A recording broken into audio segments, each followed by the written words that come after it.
Have you ever played Starfox? No, I have never played Starfox. I know what it is. I'm aware it exists, but no, I'm not a fly guy or a girl.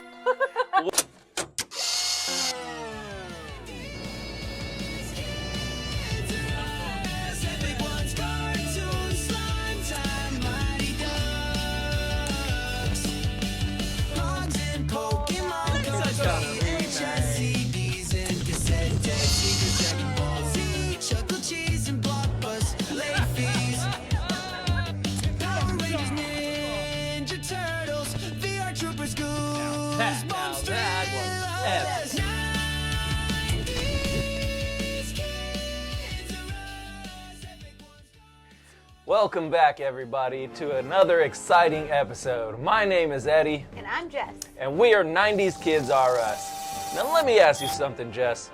Have you ever played Starfox? No, I have never played Starfox. I know what it is. I'm aware it exists, but no, I'm not a fly guy or a girl.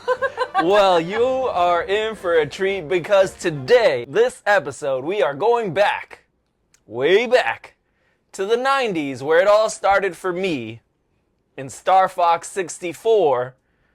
But we got a little something special because Starfox has just been redone for Nintendo Switch 2. So let's get into it, Jess. What did you think of Starfox when I first showed you? Okay. So The original. The original. Yes, 1993. The first ever Starfox. I want to say Super Nintendo. So if you watched our last podcast with Toy Story 5, you will know that I am the tech girl and he's the nostalgic imaginary guy. And you can imagine, as a tech girl, how I felt with this really boxy, like, pixelation thing going on. And though I have played games like that, you know, when I was younger, it's really hard to watch now that you have, like, modern technology, right? It's kind of cringy. So I would say that is the word, cringe, for sure.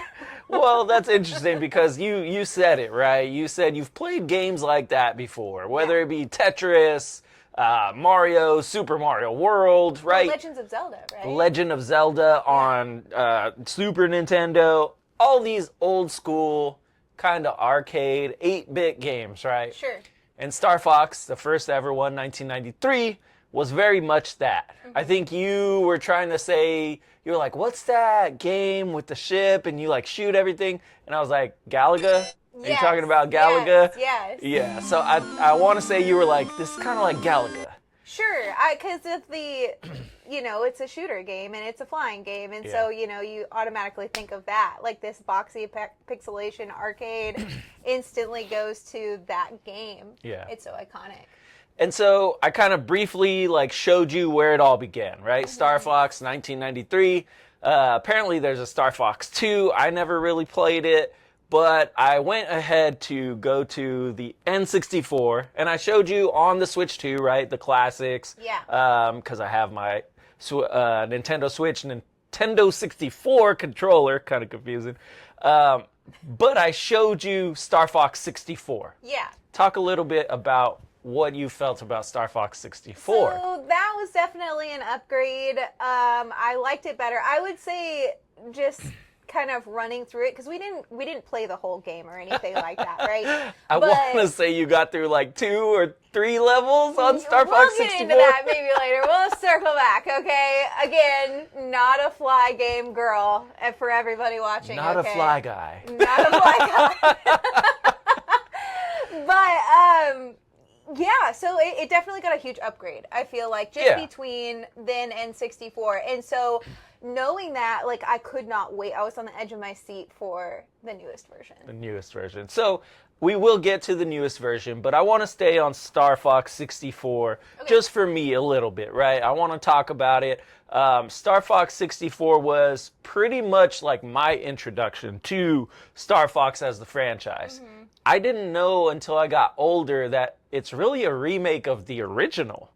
Well, yeah, and Like- I thought that was so interesting that you mentioned that it's really just the same game all 3 times, except for maybe 2. We don't know about Star Fox 2, but we didn't click on it. the original N64 and the newest one are all the same game. Pretty much the same game. The same game, yes. But Star Fox 64, for me, like, the voice actors in it, iconic, right? Fox McCloud, Peppy, Slippy, Fox, Falco, geez. Like, all these, for me, I guess, iconic memories of Star Fox were built and made from the 90s when I would always play with my brother. Sure. Me and my brother would spend all summer trying to defeat it. My brother beat it way before I did, right?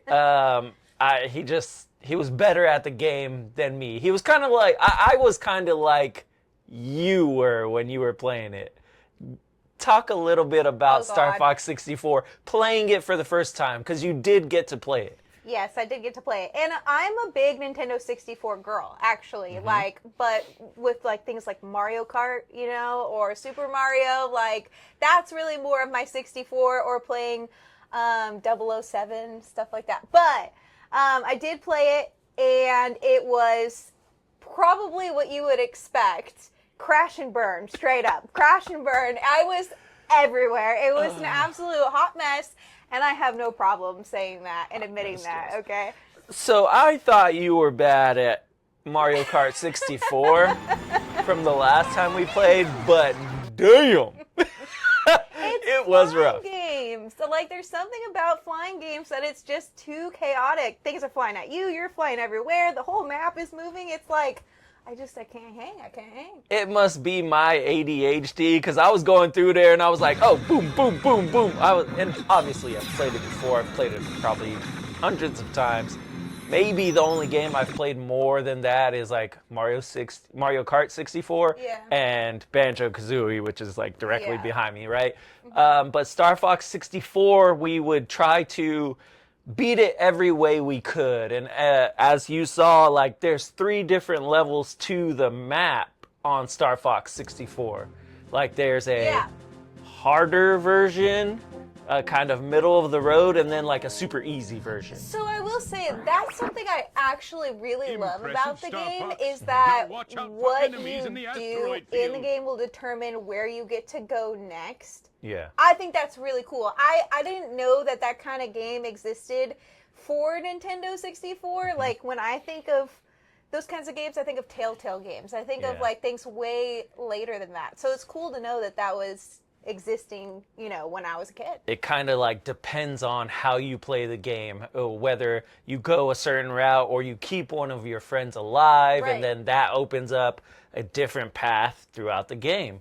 And so I also thought that was interesting, because I don't think I realized that at the time when I was a kid. Sure. Like, of course, years later you have Telltale games, or you have like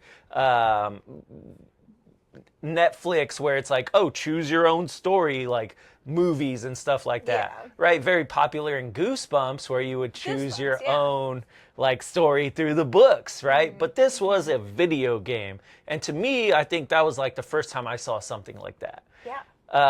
So fast forwarding, we didn't play we didn't play Star Fox 64 the whole game. No, right? Because I couldn't do it. Because you just couldn't hang. I just couldn't hang. It's the truth. I admit it. So about 3 levels in, I'm really excited because I can get lost in that game forever, right? So I'm like, I'll play the whole thing. It's a short game. But she was ready to move on to the new version, Star Fox Switch 2 edition. And what were your first thoughts seeing sort of like that opening scene? Mind blown. It was so good. I can't express how good it was. Like, it's just visually gorgeous, this game. And it really pulls you in to the point where we were discussing it when I was watching it the first time. They have that whole intro of, here's the backstory of you know, Starfox and his dad and His all dad, that, yep. which I didn't even remember at all. From the 64 From version. the 64 version, or the version before that we also watched. But somehow, when I watched the new one, and it actually wasn't playing out instead of just speaking on it, Yeah. it was like hook, line, and sinker. I was in for it. It was fantastic. So the Star Fox 64 version is sort of like the Star Wars crawl, like Sure. at the beginning, but it has a voice narration, right? Yeah. It's like, in the Lilac Wars, Peppy Dengar, and Yeah. like, The you know. rolling credits or whatever. Yeah, Pigma Dengar and Peppy Hare and Fox McCloud, James These McCloud, names, bro. right? Okay. I think got they're a actually bone to really pick cool. with these names. I think they're actually really cool, like names. A video game, right, from the 90s, whatever. Fox McCloud. Slippy. Yeah, Slippy. That's the Toad. Slippy Toad. I know it's Slippy Toad, but like that's so weird. Okay, I don't feel like frogs even slip though. They jump like they might be slick and slimy, but I guess you can't call her because it's slimy. slippery, like right, slippery Toad. I don't know. I'm Yeah, not a slippery fan. Toad. So Slippy Toad, Peppy Hare, because he's a rabbit, right, or a hare. Falco Lombardi, because he's a falcon. Falco's cool. Yeah, and I then like that one. Fox McCloud.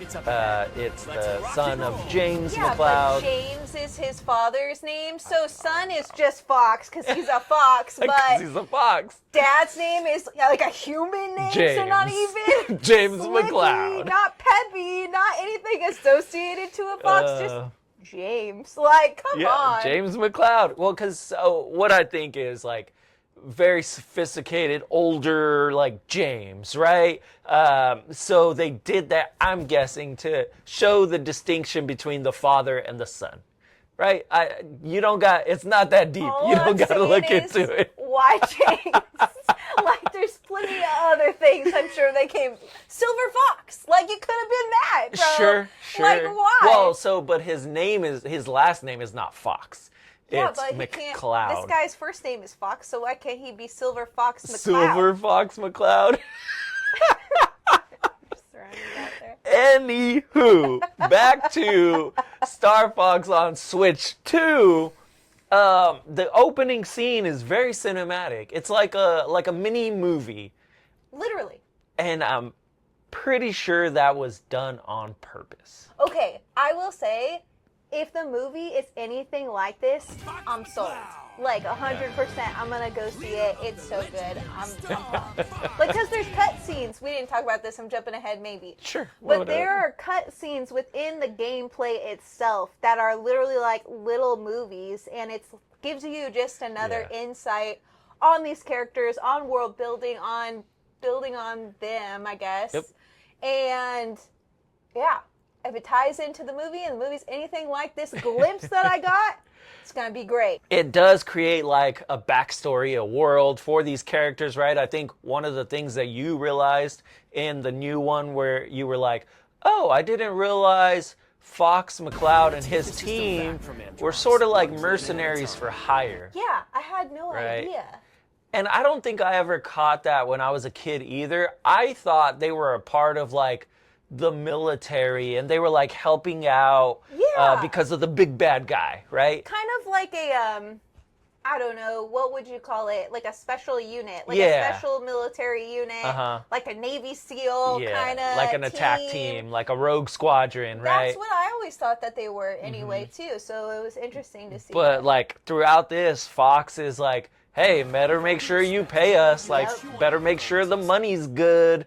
And I was just like, like, I get it. They're kind of making him like hip and like. You think that he's kind of like a Han Solo type? Sure. Yeah. He's a smuggler, or well, not a smuggler, but he's a mercenary for hire. Yeah, and very, he has the jacket and the... very like pilot, right? Top Gun-esque. Han Solo. But so that was something that you realized and I like never thought about as a kid. Sure. Going further into it, you sat and watched because you didn't want to play after your experience with Star Fox 64. She said, nope, but we got pretty much towards the end of the game. And that's where it got a little bit harder for me. Like, I kept trying to dodge like the big laser. And in Starfox 64, if you go all the way to the corner, the laser will just avoid you completely. Now, I tried that tactic, and I don't know, maybe like I wasn't as far or something. Maybe I could go further, but I tried it. And the laser got me. Well, it got me every time. In 64, no more, guys. So, unfortunately. So, I'm guessing I got to change up tactics. I got to move around, dodge the laser maybe, and then I can get to the big bad. Which, do you even know the name of, like, the bad guy? No. Didn't even pay attention, huh? Nope. Straight up. You know what I thought was cool, though, circling back? I also didn't know, because again, I've never played this game. Sure. You're not in the sky the whole time. No. I didn't know that was a No. thing either. You were on the ground at some point. You were in a submarine. I was like, what is this nonsense? This is great. And so that kind of leads me to one thing that I know you mentioned was that you weren't a fan of all the flying, right? Like flying games are just not for you, No. which is fine. And you said you're more of a Zelda girl, Yes. right? Yep. Zelda, what's your favorite Zelda game? Ocarina of Time. Ocarina of Time and on Nintendo 64? Yes. So funny enough, they're doing a remake Yes. of Ocarina of Time And I'm excited. for the Switch 2, so I'm pretty sure at some point you can look out for a whole episode on that, because I've actually never played Ocarina of Time. It's I never really, have. really hard on the N64, and I'm sure it's a remake, and it's going to be also really hard, but because I've played it, I know it like the back of Yeah. my hand, but I'm not a just Zelda pumped kid. for the I didn't grow up playing Zelda. I grew up playing Banjo-Kazooie Boo. and Super Mario World and 64, right? But Zelda, they're going to do a remake. And all that to say, this isn't a Zelda episode, but all that to say is when you said, I'm more of a Zelda girl, it kind of sparked in my brain the fact that there are Star Fox games where he's more like Zelda. Like, with a sword? I don't know if necessarily they give him a sword. I've never played the game, but it's on GameCube, and they took Star Fox out of the sky, put him on land, and made it more of like an RPG or adventure game. Sort of like Zelda. Like a shooter game. Right? Correct, yeah, because I'm sure he has a blaster, Right. and he still has his team. They go on missions, but it's more of like a running around adventure game. I wonder if that's what Star Fox 2 is like.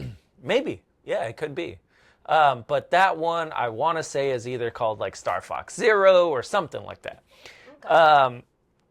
But so that sparked in my brain, and then some of the music you also said, you were like, I'm pretty sure that's a Zelda song. Dude, if not, it's extremely similar. I'll tell you what, because I have played and I'm serious, every single Zelda game. Every single one of them. And it is definitely a Zelda song. I'm talking copyright, like 100%. Well, so back in the day, a lot of the music, a lot of like, they would borrow a lot because a lot of the studios would be working with each other. Nintendo, right? They would borrow a lot of either the music, the characters, whatever, right? And so it's very similar. Like even Banjo-Kazooie is basically like a carbon copy of Mario 64, right? It's sort of the same game. The music's different, yes. But so for me, Star Fox has just incredible music. I love the Star Fox music. And it was really cool in the new one when we got to the screen that I told you I loved so much, that basically the opening screen, right, where it starts to get all calm and serene, they kept it exactly the same.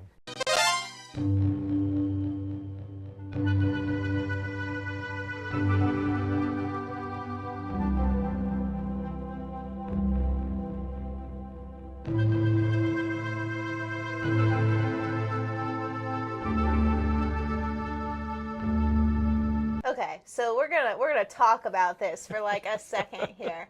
I I don't know anyone, and you guys can correct me if I'm wrong, okay? But I don't know a single person who just puts it on the menu screen to just listen to the music. Not that there's anything wrong with this. It's just a little bit psychotic. Just a little bit psychotic. Just a little bit So you're psychotic. talking to a guy who would leave the DVD menu on of his favorite movie just to hear it repeat and fall asleep to it, mind you, no less. This is crazy. And so this is why I am 100% like musically inclined and probably autistic.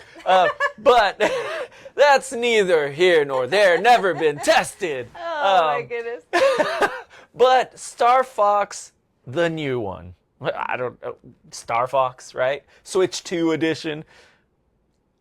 Overall, how do you feel about it? What do you think? Fantastic. Fantastic game? Great game. Now, not for me to play, but for me to watch. Like, watching him play, especially because he's really good at it, right? Like, I enjoy it. It's the same game that he's used to, so he's just kind of flying through it.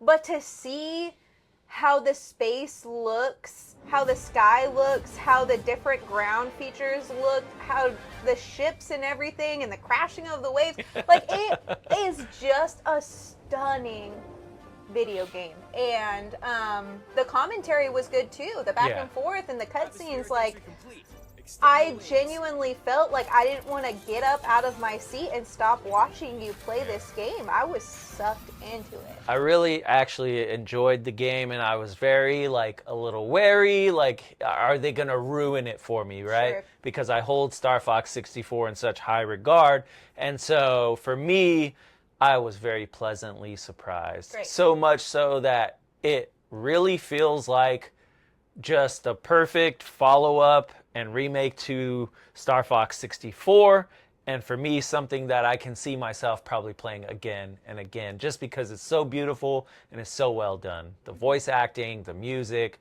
it's pretty much the same game. And so, for me, I say, as far as remakes go, 10 out of 10. Like, 10 that's out of 10. Yeah, well, 10. 10. And so, with that, we're coming to a close. You can look forward to more episodes just like this. If you like what you saw, hit that subscribe button. And until next time, folks, my name is Eddie. I'm Jess. And we are 90s Kids R Us. And I can't wait. What do we got going on next? You got something? I think next we're going to talk about